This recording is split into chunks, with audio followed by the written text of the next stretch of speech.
তো গাইস আজকে গেছিলাম কম্পিউটার ক্লাস, তাই বাড়ি থেকে বেরিয়ে সোজা চলে গেলাম এক্স গার্লফ্রেন্ডের বাড়িতে। এখানে এসে দেখি এক্সের চোখের পানি, চিকিনি চামেলি, তাই ডেকে নিলাম তার ছেলেকে। তাই দুজন মিলে হাতে হাতে ছিলাম বাজারে। আর গাইস এই যে স্কুলটা দেখছো, এই স্কুলে আগে আমরা পড়াশোনা করতাম, এখন নাকি আমরা বুড়ো গাধা হয়েছি, তাই আমাদেরকে হাই স্কুল পাঠিয়ে দিয়েছে। না মানে তারপর আমার পার্সোনাল কার্ডটা দেখে পেয়ে সোজা দুজনে উঠে পড়লাম আমার কারটাতে। সেখান থেকে বাজারে এসে দেখি আমাদের নম্র ভদ্র শিক্ষিত অশিক্ষিত বন্ধুও উঠে পড়লো আমাদের গাড়িটাতে। তারপর সোজা বাজারে এসে একটু টাকা গুনছিলাম, কারণ টাকা বেশি হয়ে গেছিলো, তো তাই একটু গরিবদেরকে দান করে দেবো, না মানে টোটোর ভাড়া দেবো।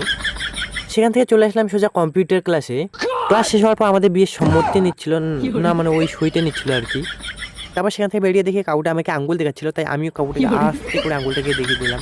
তারপর সেখান থেকে আমার বডিগার্ড ফোন করলো, কারণ আমাদের নাকি পার্সোনাল হেলিকপ্টার ল্যান্ড করেছে, তাই আমরা সবাই মিলে চললাম হেলিকপ্টারটা ওইখানে। তারপর এখানে এসে দেখি ট্রাফিকে আমার শ্বশুরের গাড়িগুলো যাচ্ছে। এই এই, যাও যাও যাও, তাড়াতাড়ি যাও। তারপর সোজা উঠে পড়লাম আমাদের হেলিকপ্টারটাতে। তো আমরা যাই বাড়ি, তোমরা তাড়াতাড়ি চ্যানেলটাকে সাবস্ক্রাইব করে আর ভিডিওটাতে লাইক মেরে দিও একটু ভাই, নাহলে বাড়িতে গিয়ে দিয়ে আসবো ধাই।